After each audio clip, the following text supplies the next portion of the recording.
Que va-t-il se passer dans les coulisses de l'élection de Miss France 2018 ? Faut-il une assurance pour rouler avec une trottinette électrique ? Ces sujets-là et bien d'autres comme le Big Bang dans l'audiovisuel public ou le retour de la mythique Alpine. Alors, tous ces sujets-là seront traités dans les jours à venir. Nous, avec notre invité Anne Roumanoff et nos journalistes, on vous en parle dès maintenant. Bonjour à tous.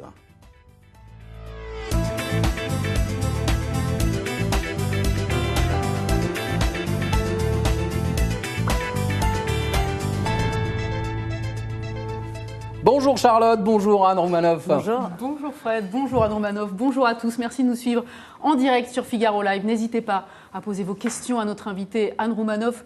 Elle vous répondra au cours de cette émission. Peut-être qu'elle vous répondra pendant l'émission. Et puis peut-être que l'un d'entre vous aura la chance de lui parler en direct par téléphone tout à l'heure.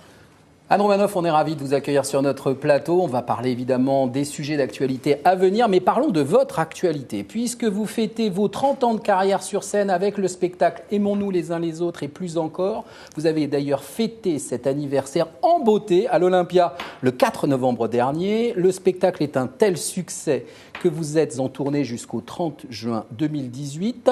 Vous publiez aussi ce livre qu'on va voir à l'image, l'intégrale 30 ans de scène qui rassemble tous vos textes de scène avec les incontournables comme Les hommes et les enfants d'abord, Anne à 20 ans, Anne Roumanoff et évidemment le texte du spectacle que vous jouez actuellement, Aimons-nous les uns les autres et plus encore. Et puis on vous écoute évidemment tous les samedis de 11h à 12h30 sur Europe 1 dans Samedi Roumanoff. On lit votre chronique Rouge Vif dans le JDD tous les dimanches et dans quelques jours, vous ferez partie du jury de l'édition 2018 de l'élection de Miss France. Et puis, on a appris aussi qu'en 2018, pour la première fois, vous réaliserez votre premier long métrage. Vous serez derrière et devant la caméra, c'est bien ça, Anne Roumanoff ? J'espère. Vous pouvez pas nous en dire un petit peu ? Non, mais tant que c'est pas signé, le cinéma, il faut faire attention quand même. D'accord. Alors on fait attention, on croise les doigts. Mais revenons sur votre spectacle Aimons-nous les uns les autres et plus encore, dans lequel vous rappelez combien notre quotidien est drôle. Alors je vous propose tout de suite de regarder un extrait de la bande-annonce. Est-ce que ça va ce soir ? J'étais contente l'autre jour parce que ma fille m'a dit « Oh maman, mon copain Loïc, il m'a dit que c'est pas du tout ton âge. » J'ai fait « Oh merci !» Il m'a dit « Oui, il croyait que t'avais 60 ans. » Je dis « Mais maman, mais pour rentrer dans la vie active, faut avoir un CV. Et mon CV, il est pas comme moi, il est vierge. » Ah, parce que reconnaissez-le, la vie privée des hommes politiques, ça ne nous regarde pas du tout, mais ça nous intéresse beaucoup. Le corps des mecs aussi se transforme. Les mecs sont beaucoup plus cool par rapport à ça. Oh, je plais quand même. Je la vois plus. À mon âge, j'ai compris que le bonheur dépend de moi. Le bonheur est en moi. Anne Roumanoff, il y a quelques semaines, on a reçu sur ce plateau Michel Leb. Il était notre invité à ce moment-là et il a un petit message à vous livrer. On l'écoute tout de suite. Alors, je vais dire à Anne que j'adore. Est-ce que tu pourrais, en direct, dans cette émission, scatter ? Alors, savez-vous scatter, Anne Roumanoff ? Je crois qu'on scatte quand on écoute un peu de jazz. De jazz. Ah oui, parce que j'ai fait ça. Et voilà, et il nous a raconté l'histoire. Eh bien voilà, Bravo. c'est fait. C'est parfait. Merci le beaucoup. pari et le challenge est largement relevé. On reviendra plus en détail tout à l'heure sur votre actualité, Anne, mais là, le sommaire tout de suite, Fred. Bah, évidemment, c'est parti. Alors, le sommaire de cette émission, première partie, nous accueillons Stéphanie Alexandre, première fois sur ce plateau. Merci d'être là. Bonjour. Journaliste au magazine Le Particulier, nous dira s'il faut une assurance pour rouler avec ces engins électriques, trottinettes électriques, overboard, gyropodes. Une info essentielle, évidemment, en cette période d'achat de cadeaux de Noël pour être bien protégé. Mais tout de suite, on démarre avec Sylvain Resser. Bonjour, vous êtes un nouveau venu parmi nous. Bienvenue Bonjour, dans l'émission. merci. Vous êtes rédacteur en chef automobile au Figaro, en charge des nouveautés et des essais au sein du journal. Votre actualité en ce moment et plus tard est dominée par l'arrivée de nouvelles voitures de sport. À hasard du calendrier, il s'agit de la renaissance de 2 légendes, dans des registres très différents d'ailleurs. Lamborghini qui vient de présenter l'Urus, un 4x4 très sportif et très haut de gamme, et l'Alpine qui relance sa berlinette. On va démarrer par Lamborghini. L'Urus, c'est pas une tâche un peu au sein d'une gamme dominée par des coupés ultra sportifs? C'est vrai que la question peut se poser. Je ne sais pas encore si elle se scatte, mais en tout cas, elle va faire parler d'elle. Mais cette voiture est peut-être la plus légitime dans l'univers des 4x4 de luxe, parce qu'en fait, Lamborghini a fait un 4x4 dans les années 80, en 86. De 86 à 92, ils ont fait un véhicule qui était principalement destiné pour le Moyen-Orient, avec un moteur de Countach, un 12 cylindres, 450 chevaux. Et dans l'univers donc, de ces 4x4 de luxe, parce qu'il faut savoir que toutes les marques vont avoir un 4x4 de luxe, que ce soit Rolls-Royce, Aston Martin, peut-être Ferrari, on parle de l'arrivée de Ferrari, donc ça fera une concurrente à l'Urus prochainement. Très très belle. Hein. Et Sylvain, en termes de puissance et de prix, alors comment se positionne ce 4x4 ? Alors c'est un joli bébé, c'est même un gros bébé parce qu'il fait quand même 5,11 mètres. Donc c'est un des 4x4 les plus gros, ça va être un des 4x4 les plus gros du marché. Ouais, je pense qu'on n'en verra pas beaucoup dans Paris. Mais cette voiture donc, est propulsée par un V8 biturbo 4 litres qui fait 650 chevaux, un couple de 850 Nm pour rouler à 305 km/h. Ah oui, quand même. Sur circuit, c'est préférable. Et qui pourra aller de 0 à 100 en 3 secondes 5. C'est les temps d'une super sportive. Malgré le poids de cette voiture, elle peut arriver assez... Le prix, j'ose pas vous le dire, mais c'est... Bah si, je vous le demande. C'est au moins 200 000 €. Ouf. Sans les options. Sans les options, bien sûr. Elles vont être nombreuses. Bon, finalement, Sylvain, le retour de la berlinette alpine apparaît quand même plus naturel, non ? On l'attendait, cette voiture. On l'attendait depuis très longtemps. Vous l'avez apportée. Oui, elle est sur le plateau. Alors, vous n'avez pu vous offrir que le très petit modèle. Non, le problème, c'est que la voiture a tellement de succès qu'il y a déjà 1 an de délai de livraison. Donc, je n'ai pu avoir qu'une petite. Mais bon, je l'ai amenée quand même. J'ai eu un échantillon. Ça veut dire qu'on ne les verra pas sur les routes en France avant décembre l'année prochaine ? Non, le lancement se fait en plusieurs temps. La voiture vient d'être présentée à la presse. Ils ont commercialisé une série de 1955 exemplaires numérotés. 1955 correspond à la date de création de la marque. Donc toutes ces voitures-là ont déjà été vendues depuis quelques mois. Et quand ils commenceront la production, parce que la production commence seulement dans quelques semaines, quand la production des 1955 voitures sera terminée, ils commenceront la voiture de série. Et pour les voitures de série, il faudra malheureusement patienter presque une petite année. Vous avez pu l'essayer, cette Alpine ? J'ai pu l'essayer, j'ai eu le privilège de l'essayer et franchement, c'est fantastique. Pourquoi ? C'est fantastique. Pourquoi ? Parce qu'on a une voiture légère, la voiture est en aluminium, châssis, carrosserie en aluminium, donc on a une voiture qui fait 1 tonne 100. Les concurrentes, on va parler de la Porsche Cayman, fait 300 kg de plus. Ça fait une vraie différence à la conduite. On a une voiture agile, équilibrée, avec laquelle on s'amuse comme un fou sur les petites routes. Elle concurrence quel véhicule ? Comme je l'ai dit, Porsche Cayman, Alfa Romeo 4C, Lotus Elise. Ouais.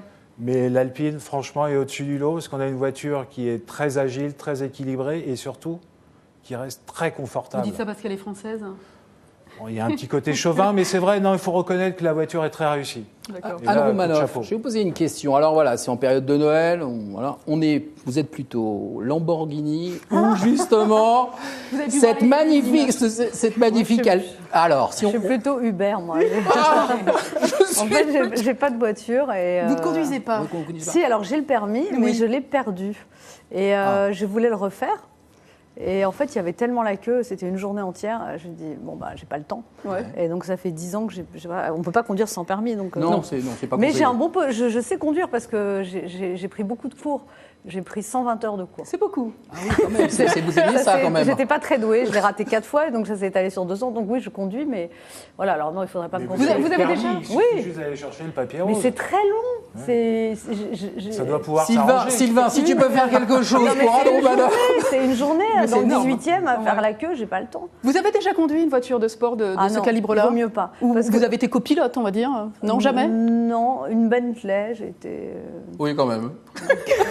Mais non, parce qu'en fait, il vaut mieux... Je conduis pas très bien. D'accord. En ville, ça va, parce que c'est Oui. pas très dangereux. Oui. Mais dès que je suis sur des autoroutes, je pense très vite à autre chose. Donc je suis... Ah, c'est pas le et principe. mon esprit s'évade et ça va pas du tout pour conduire. Il vaut Donc, mieux un chauffeur dans ces cas-là. Donc, Ouais, donc le je suis pas VTC, une c'est bonne... l'idéal, Je suis pas une effectivement. bonne conductrice. Mais c'est marrant parce qu'on voit vraiment le petit garçon qui sommeille en vous quand on parle d'affaires. Ça rappelle quelqu'un avait dit ça Ouais, aussi, hein, exactement. un homme Non, politique, je crois. mais on attend juste que vous fassiez... vroom. Fais-le. Bien, voilà, il l'a fait. Eh ben, merci Sylvain. Merci Sylvain, on retrouve vos papiers dans les pages du Figaro évidemment et sur lefigaro.fr. Nous sommes toujours sur le Figaro Live en direct. Vous pouvez poser vos questions à Anne Romanoff, peut-être qu'elle y répondra. Et l'un d'entre vous aura peut-être la chance de lui parler en direct et de vous poser une question. Allez Fred, on enchaîne, on va parler maintenant de Absolument, sécurité et absolument. d'assurance sur les trottoirs. Bonjour Stéphanie Alexandre, vous êtes, je le disais, journaliste au magazine Le Particulier, chargé des actualités juridiques et pratiques. Alors vous qui nous regardez, c'est la période où on risque d'acheter une trottinette électrique, un overboard, un gyropode, alors ce qu'on appelle engin de déplacement personnel motorisé. C'est très simple. hein. Oui, c'est simple. Je crois qu'on dit EDPM. Oui, je dis pour comme abréger. je peux. Je dis comme je peux. Alors, évidemment, gants, casques sont utiles et pas forcément. pour toi. Genouillères Oui. ne sont pas obligatoires, mais par contre, Stéphanie, faut-il souscrire une assurance spécifique? Alors, je précise, il y a aussi un autre nom. Ah. Alors, c'est le NVEI. Eh ben C'est voilà. encore plus simple. Voilà, oui. pour vrai que ça simplifie. les nouveaux véhicules électriques individuels. D'accord. Voilà. Alors, faut-il une assurance? Oui. Pourquoi? Parce que ces appareils ne sont pas sans danger pour l'utilisateur, Bien sûr. mais aussi pour ceux qu'on croise avec. Donc, la Fédération française de l'assurance a rappelé récemment qu'il faut une assurance, comme il le faut pour un conducteur d'une voiture D'un scooter. ou d'un deux roues. Voilà. Mais rassurez-vous, la majorité des contrats d'assurance habitation Oui. couvrent les dommages qui pourraient être causés par Ce type de l'utilisateur. véhicule. Voilà, D'accord. exactement. Simplement, pour s'en assurer, pour pouvoir utiliser votre appareil en toute sécurité, mieux vaut appeler votre assureur pour vérifier que dans votre contrat, On est bien protégé. voilà, vous quoi. êtes bien protégé, parce que si ce n'est pas le cas, votre assureur peut vous proposer deux choses. D'une part, d'adapter votre contrat actuel D'accord. en insérant donc la conduite des trottinettes électriques ou Oui. des Par exemple, overboards, ou bien un contrat spécifique. Alors, actuellement, ce qui se passe, c'est que la majorité des compagnies d'assurance ont évidemment conscience de l'émergence de ces appareils. Simplement, au niveau très peu d'entre elles proposent des contrats qui sont adaptés. Parmi celles que j'ai interrogées, la Maïf, par exemple, ou Allianz m'ont indiqué que leur contrat d'assurance habitation suffisait à protéger. Simplement, elles regardent la puissance de l'appareil. Et la vitesse à Voilà, laquelle on la peut. vitesse à Plus laquelle ou on moins peut. une certaine Exactement. vitesse, Il y a une d'accord. vitesse minimum ou Alors, maximale. souvent 6 km/h. D'accord. Et au-delà, donc, elles vont vous proposer un contrat adapté qui ressemble au contrat pour les deux roues. Auto, Ah oui, moto, d'accord. voilà, mais qui sera adapté à la vitesse de l'appareil. Mais quelles sont les garanties proposées alors? Alors, en général, les garanties, donc c'est la responsabilité civile, donc Ouais. tous les dommages que vous pourrez causer au tiers, mais également le vol, l'incendie, D'accord. le vandalisme. Ouais. Souvent, les assurances proposent aussi une garantie conducteur qui viendra couvrir les dommages que subira l'utilisateur de ces engins, notamment les dommages Ouais. corporels. Stéphanie, demain, je suis avec ma trottinette électrique, je suis à fond sur le trottoir. À fond. Je percute Anne Romanoff, qu'est-ce qui se passe?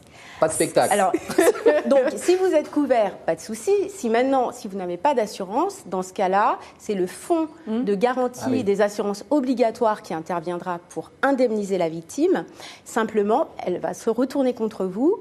Vous demandez donc le remboursement des sommes qu'elle aura versées. Oui. Seulement, le montant sera majoré de 10%.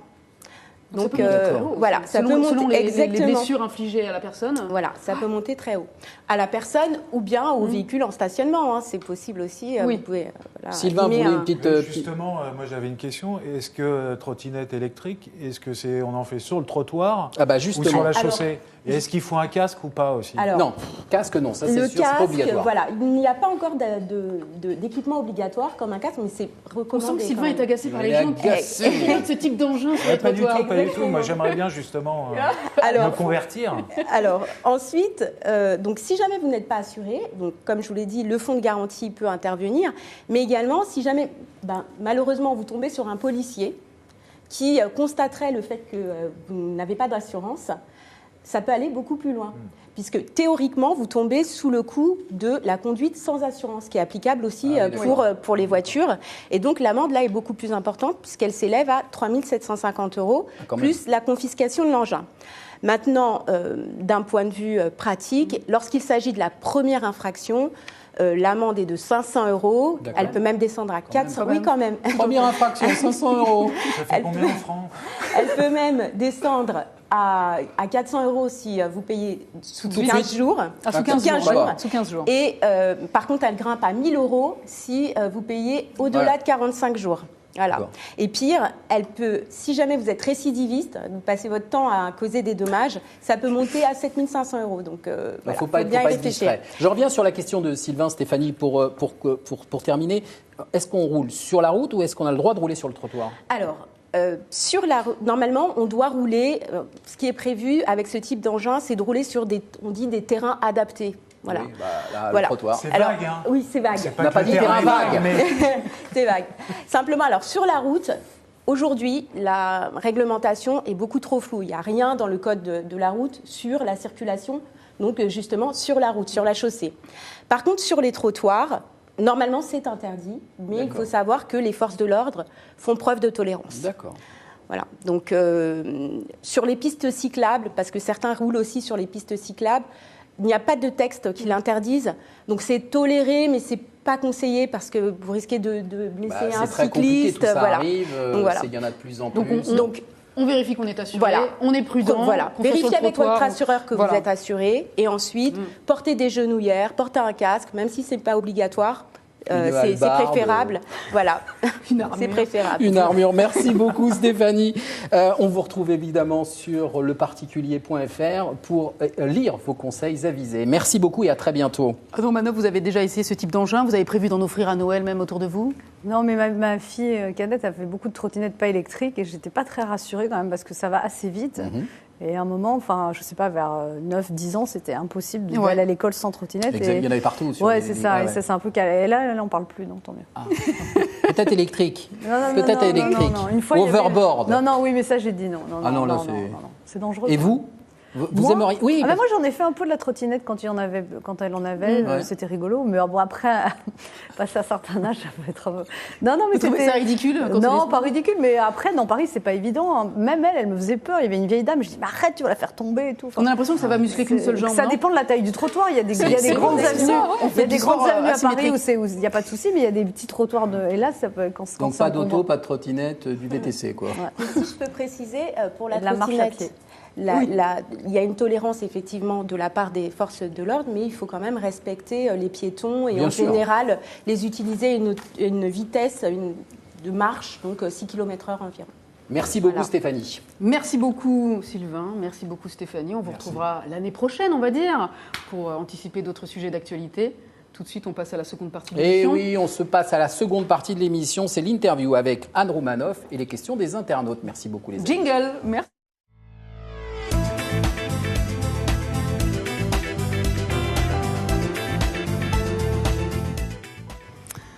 Alors Anne, je vois que vous ne cessez de sourire depuis le début de cette émission, c'est que tout se passe bien a priori? Vous voulez que je fasse la gueule? Non, bah non, c'est pas le moment.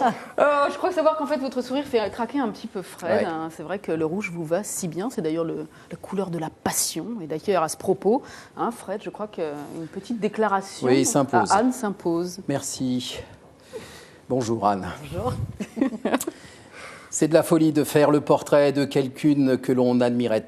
Oui, Anne, avec l'écriture inclusive, je commence à me mélanger les pinceaux pour ne pas dire les pincettes. Bref, Anne, par pitié, ne me regardez pas avec ce sourire comme ça, vos yeux, votre sourire de... Enfin bon, bref. Depuis 30 ans, je suis complètement Roumanoff. Follement Roumanoff, pour ne pas dire Rougemanoff. En un mot commençant, rouge s'entend, oui, 3 décennies que je suis Anne naturellement. Ah, je vous suis, je suis vous, ou presque, bref, marquise, vos beaux yeux. Bernadette, calme-toi! Anne, je vous en supplie, ne me regardez pas avec ce sourire, je dois finir dignement cette chronique. Depuis des mois, vous dites à la France entière, aimons-nous les uns les autres, et plus encore, alors je dis oui, ok, mais sans tous les autres. D'ailleurs, l'alignement de nos planètes est exceptionnel, parfait. Vous n'imaginez pas à quel point nous sommes proches, j'en frissonne. Vous n'aimez pas Marcel Proust, moi non plus. Comme vous, Anne, je ne vais pas plus loin que la page 5 de La recherche du temps perdu. Pourtant, comme vous, j'ai lu Tolstoï, Stendhal, mais Proust, je n'y arrive pas, comme vous. Vous n'aimez pas le jazz, enfin, moyen, moi non plus. Comme vous, je n'aime pas toute cette musique contemporaine, les dissonances, les bizarreries. Comme vous, Anne, je n'arrive pas à comprendre. Mais c'est fou. Comme vous, mon dentiste mettait du jazz en fond sonore quand j'étais petit. C'est une espèce de traumatisme, roulette, trompette. Bon, et c'est dingue, mais tu n'aimes pas la réalité. Enfin bon, bref, vous permettez que je te tutoie. J'adore la télé-réalité, l'incroyable famille Kardashian. Comme toi, j'ai chopé le virus, je suis addict, je suis dingue. Tu aimes la chanson Louise de Gérard Berliner. Ça tombe bien. Dans ma voiture, dans mon autoradio, j'ai une cassette de Gérard Berliner. Et tu sais ce que je fais le soir ? Eh bien, comme toi, je m'allonge sur mon canapé avec une couverture et mon ordinateur. Je surfe sur les sites d'infos et sur les réseaux. J'adore Paris et comme toi, je me fais un peu chier à la campagne. Tu vas me dire, mais bon, j'aime glander au bord de mer, juste me poser avec un bouquin sous un parasol. Comme toi, je déteste visiter des trucs, les monuments, ça ne m'intéresse pas. Mais tu ne vas pas me croire, j'ai 2 billets pour l'île Maurice. Bref, malgré tout ce que je peux te délivrer comme point commun, je vois bien dans tes yeux et ton sourire un étonnement empreint de compassion face à mon agitation frénétique. Je sens bien que, sensible à ne pas me blesser, tu cherches tes mots, Anne, pour calmer les miens et renvoyer l'importun que je suis à ces pauvres gribouillis et ma pauvre déclaration d'humour au panier. Alors, Anne, je te demande une faveur, celle de me dire, avec ce sourire dont tu as le secret, non, Fred, une autre fois peut-être. Non, Fred, une autre fois peut-être. Merci beaucoup. Merci. Ah, la passion, Fred. Allez, on passe à l'interview. C'est pas tous les jours que j'ai des déclarations. C'est vrai. On passe à l'interview. Parfois, Fred, ça permettra de nous interrompre, parce que les internautes qui nous suivent en ce moment en direct ont quelques questions à vous poser. Beaucoup de questions. Et donc, ce sera une question, une réponse assez courte, comme ça on en fait un maximum. Anne Roumanoff, Jean d'Ormesson, Johnny Hallyday, c'était qui pour vous ? C'était 2 figures très importantes, toutes les deux. Et je pense que les Français ne s'y sont pas trompés, qui ont été bouleversés par ces 2 disparitions. À propos de Johnny Hallyday, vous aviez écrit 2 fois, en 2009, une première fois quand il n'allait pas bien, un papier dans le JDD, vous avez de nouveau réitéré. Quelle mémoire. Ce papier, vous en avez fait un autre récemment pour sa disparition. Il avait quelque chose de plus, ce garçon, pour vous ? Certainement. Pour moi, je ne sais pas, mais pour les gens, clairement, il y a un lien d'affection très fort, on l'a vu quand même. Et ça, les gens ne peuvent pas l'expliquer ni le comprendre. Et je pense que c'est toujours mystérieux pourquoi tel artiste suscite une adhésion forte. Je pense que c'est quelque chose d'émotionnel, de l'ordre de l'inconscient, en fait. À propos de votre carrière, 30 ans de carrière, c'est beaucoup. C'est 30 ans de succès dans ce qui vous concerne, une popularité jamais démentie. Vous aimez qu'on vous tresse des lauriers ? Oui, quand même. Non, parce que je suis quand même quelqu'un qui doute beaucoup et il y a des moments... je sais pas, je suis pas toujours au top je sais pas, j'ai des doutes et parfois ça fait plaisir surtout quand on est moyennement bien, quand quelqu'un vient vous dire oh là là, et ça fait du bien quand même. Donc ça c'est plutôt sympa. J'ai une question justement de Julie. Après tant d'années de carrière, avez-vous toujours le trac avant d'entrer en scène ? J'ai le trac, mais j'ai jamais eu un trac, Dieu merci, destructeur. Je vomis pas comme Jacques Brel, mais après je vais jamais sur scène les mains dans les poches. Là où j'ai le plus peur maintenant, c'est quand je passe à la télé, parce que c'est toujours un stress de faire un sketch à la télé.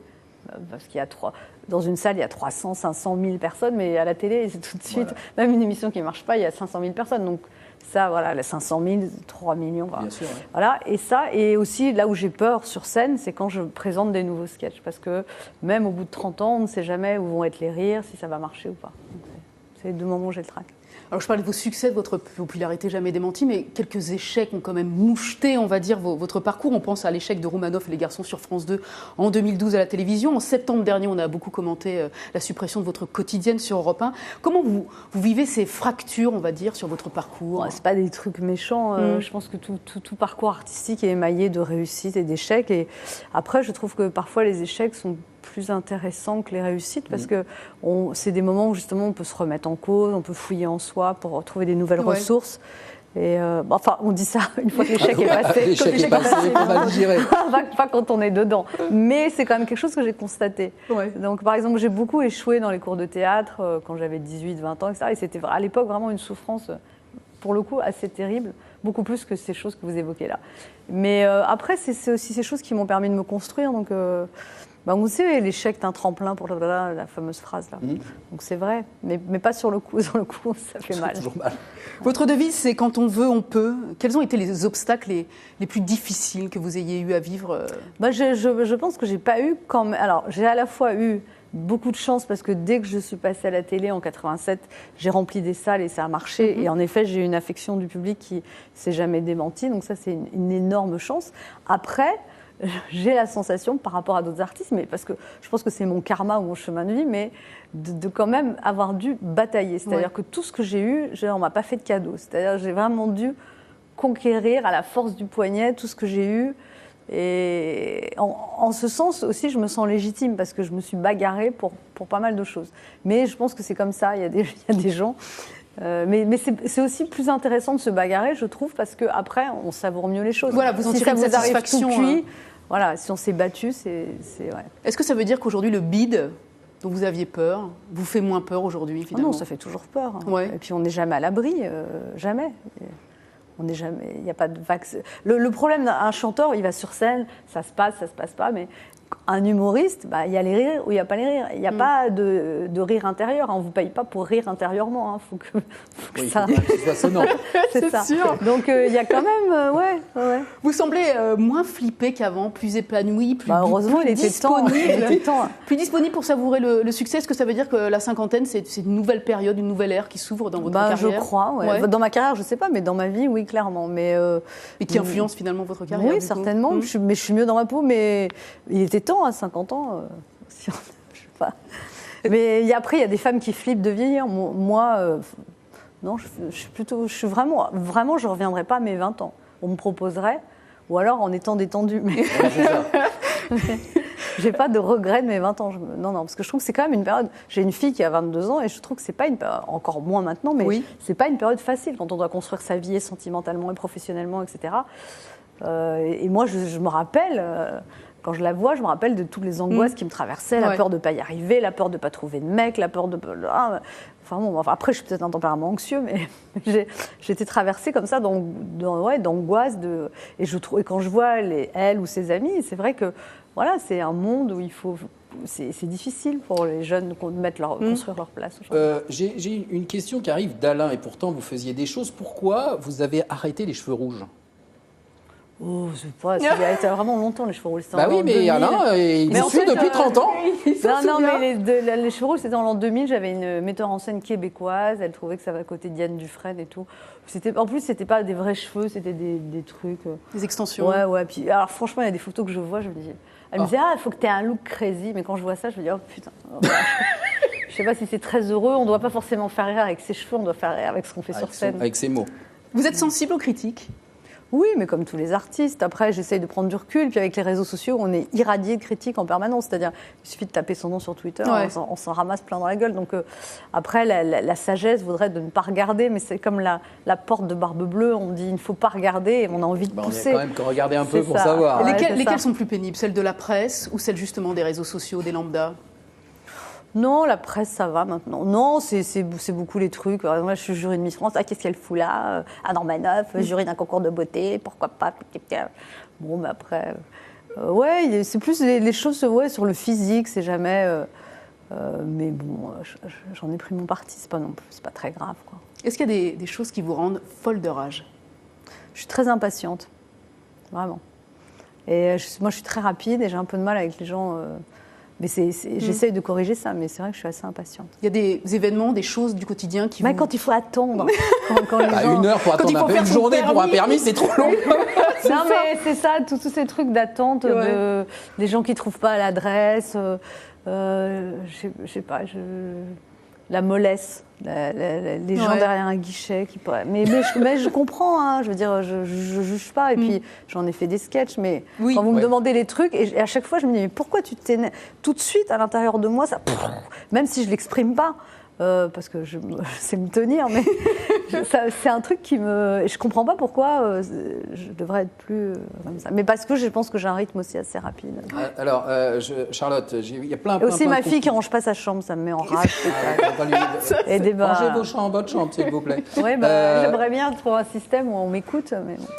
J'ai Paul qui vous dit sur le chemin d'une légende comme Coluche, bravo.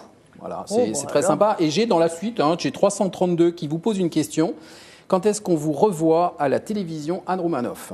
À la télévision. Je sais, à la télé. Est-ce que je suis jury de Miss France samedi. Jury de Miss France, et c'est vrai, on en a parlé. Elle sera peut-être dans l'animation d'une émission qui vous... Ah non, alors ça, pas Non, c'est terminé, pas du ça. ça m'intéresse pas du tout. Non. Faire un téléfilm, oui. Voilà, je suis très heureuse de faire mes chroniques chez Michel Drucker parce que j'adore Michel et que je suis protégée dans cette structure-là, mais j'ai pas du tout envie d'être à la tête d'une émission. Mais pas du tout. Non, ça m'intéresse pas. Vous dites à la radio, j'aime bien parce que justement la radio, c'est une dans un bande. cocon à la radio, moins exposé. Ouais. Vous dites que pour survivre, pour durer, il faut savoir se renouveler. Comment humez-vous l'air du temps?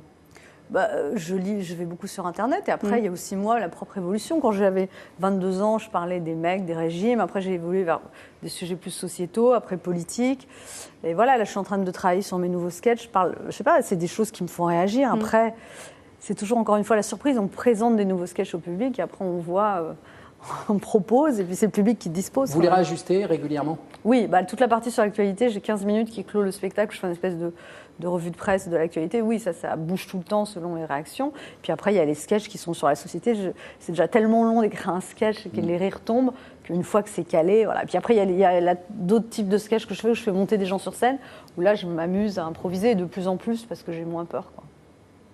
Vous êtes une super bosseuse, Anne Romanoff. J'ai lu même qu'en période d'écriture, vous êtes capable de retravailler vos sketchs le soir même du spectacle, en rentrant chez vous jusqu'au milieu de la nuit.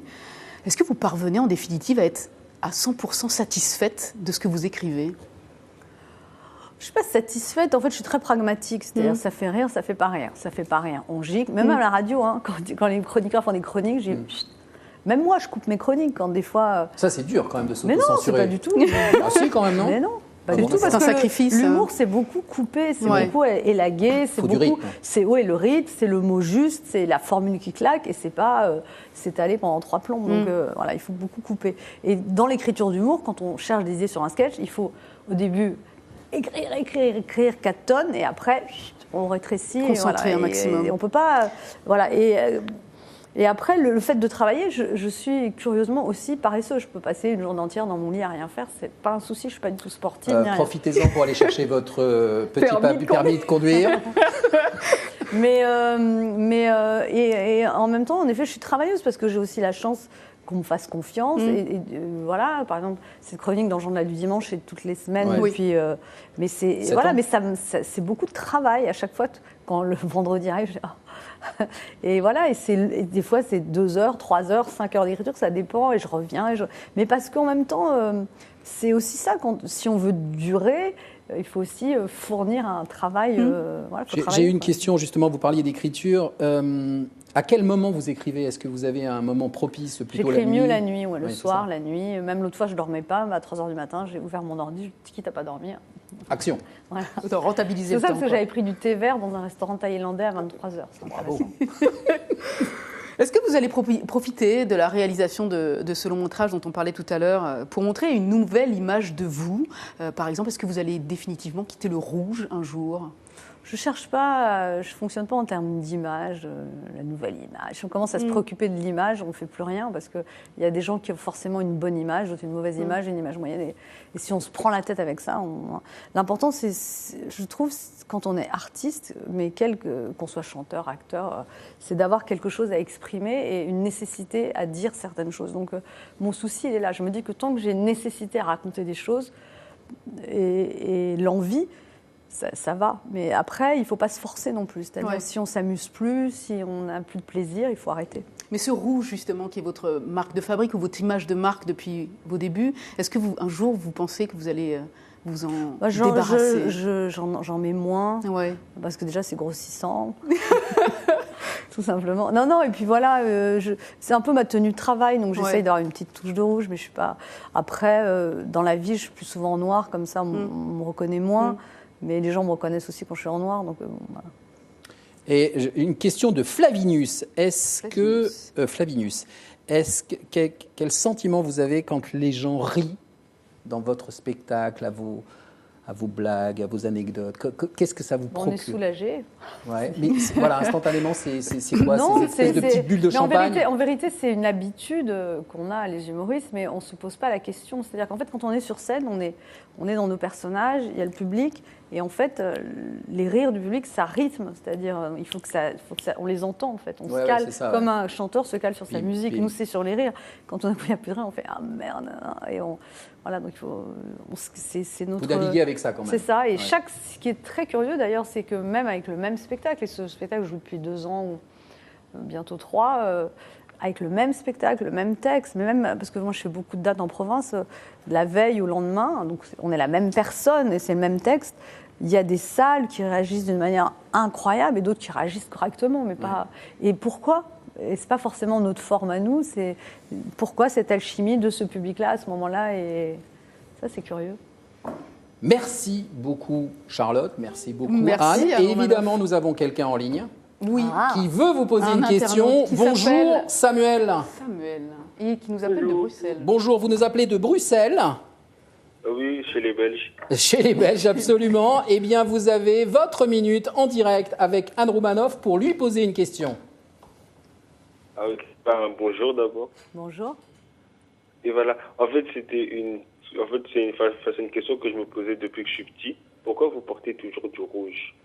Eh bien voilà, on va alors vous lui poser la question, elle va nous répondre. Anne, pourquoi vous portez toujours du rouge et comment c'est venu? C'est venu au tout début parce que la première fois que je suis passée à la télé, donc en 87, il y a 30 ans à la classe, j'avais un costume rouge et blanc et après c'est devenu comme un truc fétiche. J'ai l'impression que si j'enlevais le costume, j'aurais plus de succès. Donc je l'ai acheté en plusieurs exemplaires. En plus, il était en laine de chez Koukaï. À l'époque, je jouais dans une cave, donc je vous dis pas l'odeur de l'humidité. Enfin, c'était un peu dégueulasse. Même j'en avais plusieurs, je les lavais, mais c'était bof. Je me rappelle encore de cette odeur de cave humide. C'est drôle. Et non, c'est devenu après comme une couleur, on va dire fétiche. Après, un code marketing. C'est-à-dire, on s'est aperçu que quand je faisais des télés en noir, on me voyait moins que quand j'étais en rouge. Voilà, c'est plus devenu un choix, comme une marque de fabrique. Oui, pour aller jusqu'à Rouge Manoff quand même, pour aller jusqu'au bout de la démarche. C'était ça. Mais après, je ne suis pas une cinglée du rouge. Je n'ai pas des dessous rouges. Chez moi, ma maison n'est pas rouge. Enfin voilà, Votre maison n'est pas rouge. C'est bien de le préciser. Le rouge est mon bleu de travail. On va dire, oui, c'est vrai, c'est une belle expression. Samuel, vous avez la réponse? Eh bien voilà. Oui, voilà. Ben voilà, merci beaucoup de nous avoir appelés et surtout merci de votre fidélité. À très bientôt. Merci Samuel. Anne, merci de nos... Voilà, on a fait les questions, on a fait les réponses. C'est super. Voilà. On passe tout de suite à la deuxième partie de cette émission. Jingle.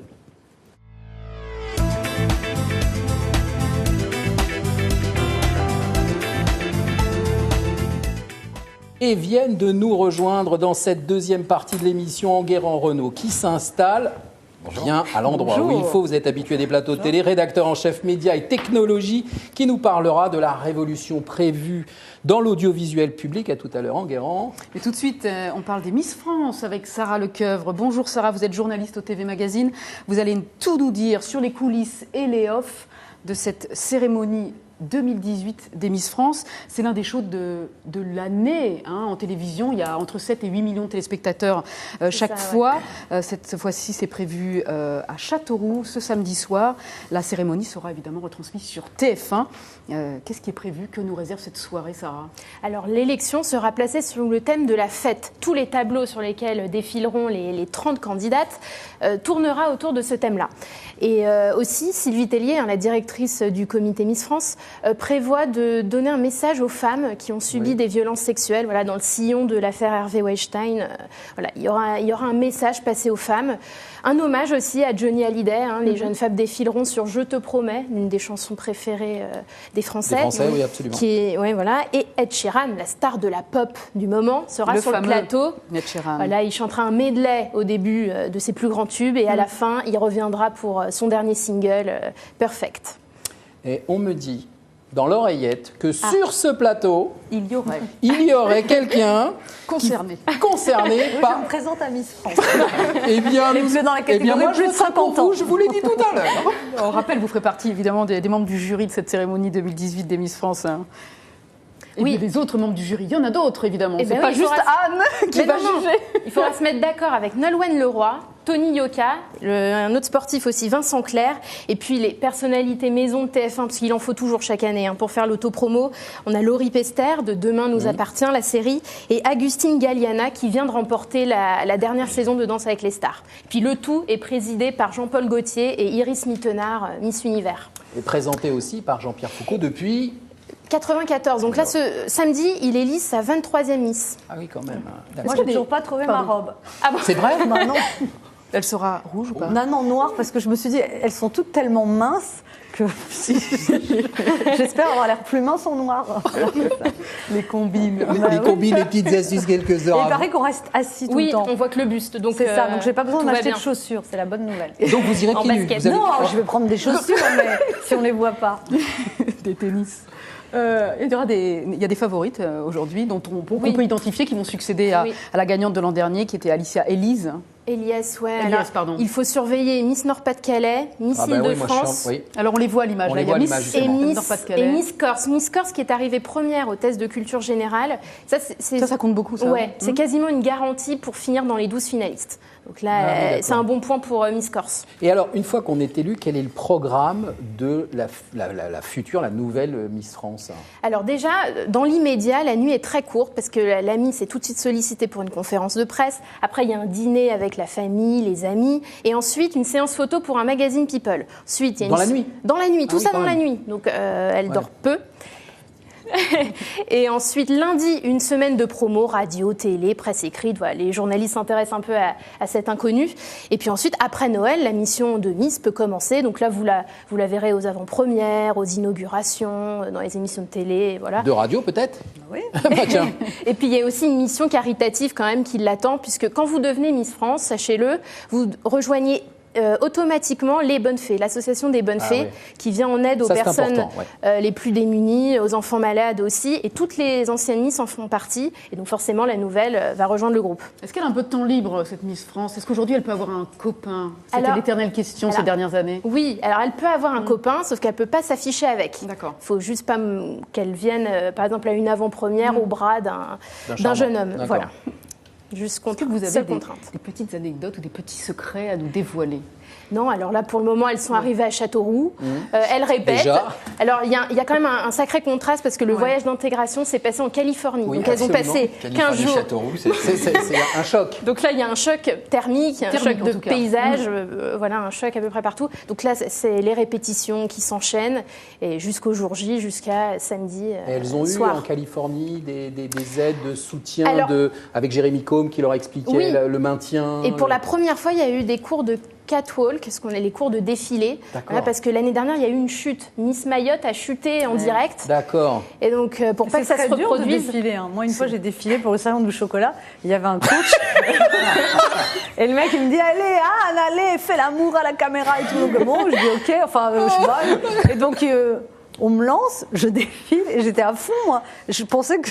En fait, j'ai vu les images, c'était pathétique, mais... Mais vous n'êtes pas tombé. Non, je suis pas tombée, mais C'était dur. C'est très difficile, en fait. Ouais, c'est pas évident. On Vous a avez l'impression une- que c'est facile, mais c'est très compliqué. Ça demande beaucoup d'entraînement. On le voit avec les mannequins d'habitude, et puis même ce que vous dites, les coulisses et les entraînements, les répétitions pour qu'elles Mais c'est défilent ça. sans jamais tomber. Et puis des cours de bonne manière aussi. Oui, Elles c'est ont ça, eu c'était- elles ont eu avec pour Jérémy manger Combe, de Voilà, au cours de l'année, elles vont dîner avec des ambassadeurs, avec voilà, il y a des dîners Ils donnent des cours de officiels. bonne manière aux Ah, au 30. 30, oui, Oui, comme oui, ça. Bon. c'est ce qu'ils ont eu. Tout le monde est globalement. au niveau. On parlait Et prêt à devenir Miss des favorites. Globalement, voilà le trio qui était avancé. Est-ce que vous en avez une dont vous pensez qu'elle va vraiment sortir du lot? Ah, moi, je pense Île-de-France. Moi, je crois beaucoup en l'Île-de-France. D'abord, bon, elle a le physique pour, voilà, elle se tient bien. Et elle parle très bien. Voilà, ça, c'est important. On les a toutes rencontrées, là, les 30, avant qu'elles partent en Californie. Et c'est une de celles qui parle le mieux. De rencontrer des Miss Oui, voilà, moi j'étais grippé ce jour-là. Quel dommage. Moi, je Enguerrand miserais aussi. sur le Pas-de-Calais. Ah, Pas-de-Calais. C'est la seule Bah, rousse, Pas-de-Calais. On Seule verra. rousse. Et vous êtes donc Anne Romanoff, jury. C'est moi qui décide. Oui, hein. C'est moi qui décide. Pourquoi d'ailleurs vous avez accepté cette Non, mission, c'est on va pas moi dire? qui décide. Pourquoi vous avez Parce que c'est accepté? rigolo, c'est une émission. En fait, plusieurs fois qu'on me propose et j'étais pas libre parce que c'est souvent le samedi et moi souvent j'ai des spectacles et là il se trouve que j'étais libre. Je me suis dit, C'est faisons l'occasion. ça et voilà, c'est rigolo quoi. Vous y C'est- allez c'est une expérience. avec quelle envie Et particulière? pour l'instant, je voudrais trouver une robe, mais une fois que j'aurai résolu ce problème, non, j'y vais avec l'objectif de passer une bonne soirée, Ouais. de savourer le moment, de voilà. Qu'est-ce qui je trouve- comptera le plus pour vous par rapport à l'élection de cette jeune Alors moi, femme? en fait, à chaque fois, je me trompe parce que quand je vote devant ma télé, Oui. celle que je choisis n'est jamais élue Miss France. Mais qu'est-ce qui compte pour vous finalement? Je sais pas, c'est un feeling, c'est Ouais. une sympathie, c'est voilà, on peut pas. Bon, on va vous regarder. Moi, je vais vous regarder. Non, mon Merci. souci, c'est de me tenir droite pendant Oui. 3 heures, parce qu'en fait, Ah, bah vous voyez, oui. au début, je vais être comme ça, bon, va être Bien, comme ça au Et départ et après, à la fin de la soirée. Voilà, je serai comme ça. ouais. Merci beaucoup, Sarah, d'être venue. On retrouve évidemment vos papiers dans le TV Mag et sur le Figaro.fr. Vous revenez quand vous voulez. Vous êtes un peu chez vous. Avec grand plaisir. Et tout de suite, on parle média avec Enguerrand Renaud. Bonjour Enguerrand, quasiment sociétaire de cette émission aussi. Tout à Vous fait. êtes rédacteur en chef média et technologie. L'audiovisuel public va connaître de grands changements dans les mois prochains. Déjà, la semaine fut pénible tout de même pour Delphine Ernotte, la présidente de France Télévisions quand même. Ah oui, décidément, le président de France Télévisions, c'est le pire job du PAF, ça on le savait. Hein. Mais alors cette semaine, Delphine Ernotte, c'est assez compliqué. Elle est prise entre le marteau et l'enclume. D'un côté, il y a l'État qui lui a supprimé 50 millions d'euros de budget. Puis de l'autre côté, il y a les salariés qui ont été humiliés, qui sont rétifs au changement, qui sont un peu perdus. Et ils sont clairement à bout. La tension est palpable au sein même de la grande maison, puisqu'on voit d'un côté la rédaction. La rédaction, elle est pléthorique, elle est fière de sa mission de service public et elle se refuse à toute baisse de son budget. Et dans les médias, elle se fait entendre. Alors, si on touche à envoyé spécial ou à complément d'enquête, eh bien, c'est l'investigation qu'on assassine. Mais elle vient de voter une motion de défiance, Delphine Ernotte, Oui. 84%. Ça ne sert pas à grand-chose, mais ça fait plaisir. Mais de l'autre côté, il y a le reste des salariés de France Télévisions. Alors eux, c'est un peu à la plèvre et ils savent très bien que si les journalistes refusent qu'on le baisse leurs moyens, ben c'est eux qui vont en faire les frais et qui vont devoir se serrer la ceinture. C'est la majorité silencieuse de France Télévisions et ils n'ont pas suivi l'appel à la grève d'hier où il y avait simplement 9% de grévistes. Comment Delphine Ernotte peut-elle calmer les esprits? C'est très compliqué. Dans une lettre qu'elle vient de publier, lettre aux salariés, elle a acté le fait que l'État va faire le fameux Big Bang de l'audiovisuel public. Pour elle, c'est un tournant parce que jusqu'ici, elle s'était battue pour éviter ça, comme elle s'était battue pour éviter la baisse du budget. Mais là, elle ne peut plus s'y opposer. Clairement, elle a perdu la partie. Et quand Emmanuel Macron a dit devant les députés En Marche Absolument. que l'audiovisuel public, c'est la honte de la République, eh bien, la messe était dite, puisque de toute façon, c'était la fin. C'était un peu le coup du cobra pendant des semaines et des semaines. Le gouvernement a appris les dirigeants de l'audiovisuel, leur a demandé de faire des propositions, les a endormis, ils ont défendu leur vision, ils devaient avoir une vision long terme. En une seule phrase, Emmanuel Macron a mis tout ça par terre. C'est lui et lui seul qui va décider à la fin et il n'y a plus rien à faire. Justement, si c'est lui et lui seul, est-ce qu'il lui reste, donc à Delphine Ernotte, des cartes, une situation à jouer? Eh bien non, pratiquement aucune carte. Elle va faire le sale boulot, c'est-à-dire elle va faire les 50 millions d'économies, elle va supprimer 180 emplois, c'est pas facile, elle va renégocier les avantages sociaux de toute la rédaction, elle va se fâcher avec tout le monde, et le tout pour zéro résultat, puisque c'est pas elle qui va décider. Elle va être obligée de faire ce qu'Emmanuel Macron veut, c'est-à-dire fusionner France 3 Région et France Bleu, c'est-à-dire supprimer une chaîne, au moins France 4, c'est-à-dire renier les avantages sociaux. Elle n'est plus maître de la situation, elle ne peut même plus défendre sa vision du service public. Elle en avait une, puisque je vous rappelle, elle a quand même été désignée et élue sur un programme. Et ça, les salariés le savent, ils le sentent. Delphine Ernotte est vraiment seule. Merci beaucoup, Enguerrand. Vous qui suivez... Je trouve que Sarah, elle devrait faire de la télé. Mais elle en fait. Non, mais... Ça y est. Non, mais vraiment... Mais elle en fait vraiment. Où ça? Mais ici. Mais ici, non, mais moi, je pense qu'elle va faire de la télé ailleurs. Ah oui. Je suis un peu voyante. Oula, c'est pas mal. Sur ce que vient de dire la télévision, vous connaissez bien, sur ce que vient de dire Enguerrand Renaud, quel regard vous portez sur cette actualité justement qui chamboule la télévision? Je pense que c'est toujours très difficile de changer les structures en France. On dit toujours, les gens veulent toujours changer. Quand on se coltine à la réalité, c'est très compliqué. Il y a beaucoup de résistance au changement en France. Et après, les changements se font jamais sans heurts. H-E-U-R-T-S. Oh, joli. J'adore. Jeu de mots. Voilà. C'est fait. Merci beaucoup. Merci Enguerrand. beaucoup, Enguerrand. Merci, Anne Romanoff. Notre émission touche à sa fin. Et oui, ça y est, c'est fini. Je rappelle votre actualité. Vous fêtez vos 30 ans de carrière sur scène dans le spectacle Aimons-nous les uns les autres et plus encore en tournée en France jusqu'au 30 juin 2018. Il y a aussi ce livre, l'intégrale 30 ans de scène qui rassemble tous vos textes de scène avec évidemment les incontournables qu'on citait tout à l'heure, Les hommes et les enfants d'abord, Anne a 20 ans, Anne Rougemanoff et évidemment les textes de votre spectacle actuel. Je rappelle aussi évidemment qu'on vous écoute sur Europe 1 dans Samedi Roumanoff, tous les samedis de 11h à 12h30. Je suis derrière mon poste. Vrai, oui, bien sûr. Et je vous lis aussi, comme beaucoup, depuis JDD, 7 ans dans le JDD, sur votre chronique Rouge Vif. Vous avez le thème de la semaine prochaine? Du tout. Ah non, je ne l'ai pas. La nuit va être courte quand même après les Miss France.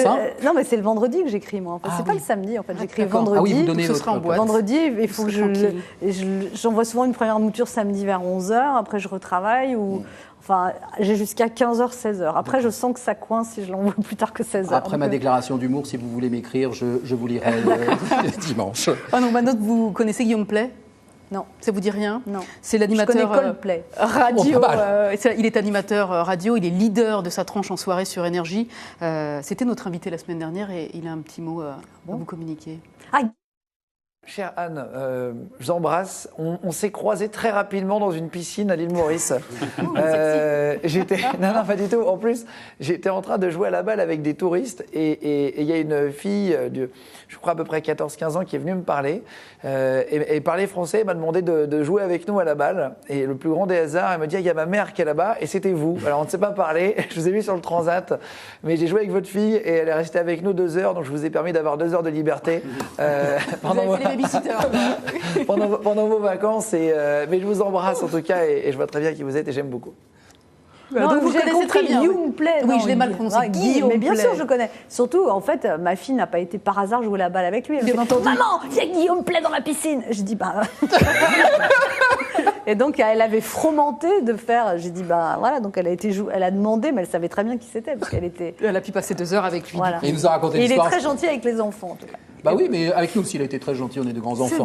C'est vrai. Cadeau. Oui, avant qu'on ne se quitte, Anne Romanoff, je vous propose de vous offrir un magazine que tout le monde s'arrache. C'est le Madame Figaro Cuisine spéciale fête. Je ne l'ai pas eu. Ah bah oui, parce Que même Fred ne l'a je fais pas un eu. Noël chez moi. C'est chic et facile. un magnifique c'est bien. Oui, numéro. et sublime numéro, évidemment. Magnifique numéro pour faire le plein d'idées gourmandes, de recettes chic, faciles et pour être sûr de trouver l'inspiration justement pour c'est les très bien. repas de fête. Oui, c'est Magnifique disponible numéro. pour nos internautes en kiosque, évidemment, et chez tous vos marchands de journaux. Et puis, je vais vous offrir 100 expressions savoureuses à partager entre petits et grands, c'est super. écrit par Jean-Louis Chifflet et sur les illustrations de Caroline Gaujour. Très, très beau. Ça aussi, vous apprécierez, j'imagine. Anne. Oui. C'est fini. C'est fini. Il y a un moment, il faut, Déjà voilà. Et je sais, j'aime beaucoup. Anne, merci beaucoup d'avoir été notre Merci à invitée. Merci à tous de nous avoir suivis. On se retrouve l'année prochaine pour des folies. On a plein d'idées avec Charlotte. À très bientôt. On vous souhaite de très belles fêtes. Belles fêtes à tous évidemment. et à l'année prochaine. À ciao. À bientôt.